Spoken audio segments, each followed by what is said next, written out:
I was not commenting, and I will not comment on the wisdom of making a decision to put a mosque there. I was commenting very specifically on the right that people have that dates back to our founding. That's what our country is about. Cornell Belcher, to you first.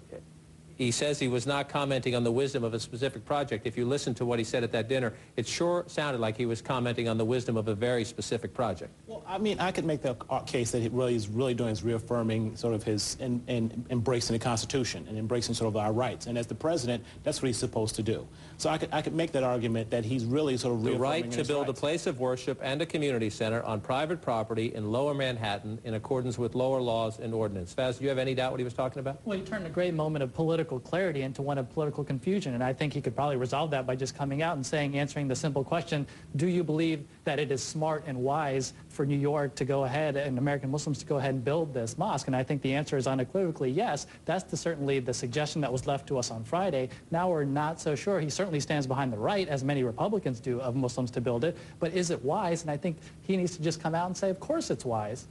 Before I bring the Republicans into the conversation, is it an issue, because it is ground zero, and because of 9/11 and because of the national debate, is this one for the president, whatever his position, or is this the one, leave it up to New York? Well, here's the thing. Politically, he should, like he said before, leave it up to the local. It's a local issue and should be left to the local issue. But here's the problem.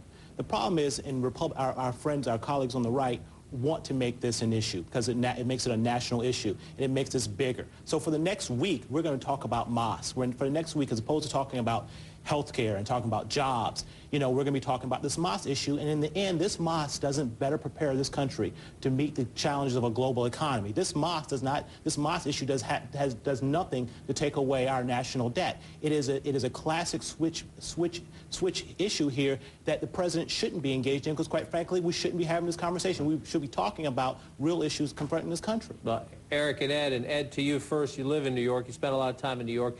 Number one, Cornell has a point. I mean, people on the right have tried to make a big issue of this. However, they wouldn't have as much to work with if the president hadn't given what seemed to be somewhat conflicting statements. This would have been a debate between former Mayor Rudy Giuliani and present Mayor Michael Bloomberg right here locally. It would not have been a national issue if the president didn't stand up Friday night and make a statement. And the first sentence of the statement is perfectly legitimate, that he respects the right of any religion to practice in this country. We all feel that way. That's our Constitution. Then when you move to the mosque, which obviously was the second part of that sentence, then you basically are opening up both a local issue and an issue that obviously has great sensitivity to a lot of New Yorkers who saw their sons and daughters and brothers and sisters and husbands and wives murdered just 10 years ago. And I think to a certain extent that's what's accelerated. More important from a Democrat's perspective, and I don't give advice to Democrats, but the last thing they want to be debating for this week or any week, and the last thing that basically may weigh them down and change the dynamics even worse for them, is to sit here and debate this thing in places like Pennsylvania, North Carolina, Nevada, elsewhere, as opposed to be debating economy and jobs and what have you. But the president made this a national issue. We didn't make it a national issue. And to Ed's point about the sensitivity here, there are a number of issues here. Number one is, what are the local ordinances? Can you build a mosque there? That's up to the city of New York. Number two, who are the people involved? What are their reputations? What are their history? That's a legitimate question. But there then is a broader question about, let's be careful not to use too broad of a brush. Eric Erickson, as you come in, I want you to listen to the former House Speaker Newt Gingrich saying something about his criticism of the president and his criticism of the mosque plan. I want to ask you if you find it to be too sweeping. This happens all the time in America. Nazis don't have the right to put up a sign next to the Holocaust Museum in Washington. We would never accept the Japanese putting up a site next to Pearl Harbor. There's no reason for us to accept a mosque next to the World Trade Center. If I try to connect those dots, Eric, the Nazis, they were the murderers in World War II. The Japanese were the enemy who attacked Pearl Harbor. If you try to connect those dots, you are saying, and Newt Gingrich seems to be saying, that he paints all of Islam as responsible for 9/11. No, I don't think that's what Newt Gingrich was saying at all, but I think his point is very valid, that there are things in this country that the Constitution allows people to do, but that they should not necessarily do. It would be the same thing as saying, should the Ku Klux Klan be allowed to put a center across from where Martin Luther King was killed? No. Should Fred Phelps be allowed to build a church where Matthew Shepard was killed? No. There are some things in life where the Constitution may say you can do them, but because of the sensibilities of the local populace, you probably shouldn't. And the president has dragged this in to make it a national issue when 70% of Americans in CNN's own poll say, well, they oppose it. And I believe it's the Rasmussen poll that says 70% of Americans support the constitutional right to build the mosque. They just don't want that particular mosque built at that particular location. Two things. One is, with all due respect to my friend Ed, Republicans were trying to make this an issue all week, and the president probably helped them because they do want to make this an issue. And again, this is why politics is broken. We can't solve any of the big problems. Two is the ideal that what you're fundamentally saying is prejudice, because what you're fundamentally saying is that all these Muslims are, in fact, we're at war with Islam and Muslims, as opposed to being at war with Al-Qaeda. We were at war with the Nazis. We were at war with the Japanese. We're not at war with the Muslim religion.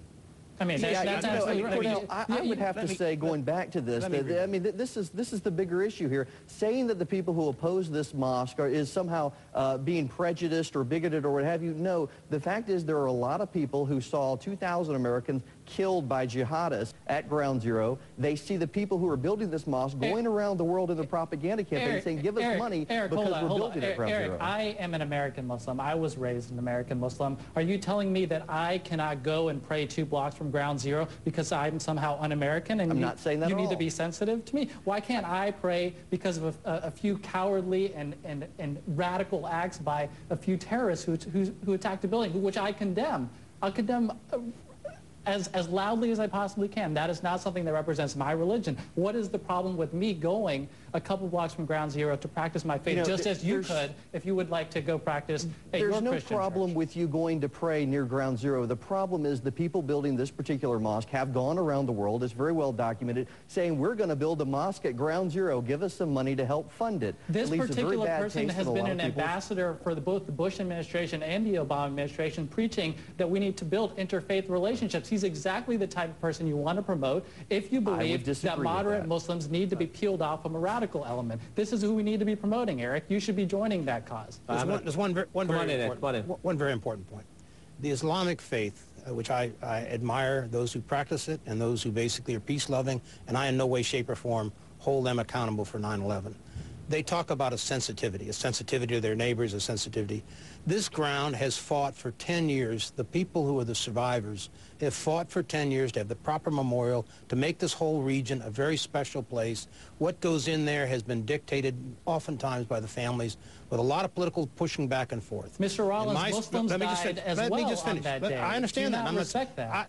I do respect that, and I'm not challenging that part of it. I'm simply saying that at the end of the day, this is a city of 321 square miles. There are already 2 mosques down by Wall Street. There are not a whole lot of Muslims sitting down waiting for a new mosque because they need a place to pray. At the end of the day, you're certainly entitled to put a mosque wherever the local community does. But it's wrong politically, and you're going to pay a heavy price, and you're going to basically debate it from one end of this country to the other. It's only wrong politically because you say it's wrong. There's actually nothing wrong about it. I'm not saying it's wrong. I'm saying it's not sensitive to the families who basically are very, very concerned and don't want this. One quick point. It's wrong politically. With all due respect, thank God that in our country we don't put our rights up to popular vote, because I would be standing here in chains, probably the property of someone. So thank God that it's not about politics. The Bill of Rights are there because they're there for the hardest cases, not the easiest cases. Right. If it was easy, we'd all agree. But they're protecting your rights when it's hardest, Ed, and that's why you need to stand behind it. I'm going to call a quick time out here. We're going to keep everybody, it's obviously a feisty debate, an important debate. When we come back, how does this important debate spill over into this midterm campaign? And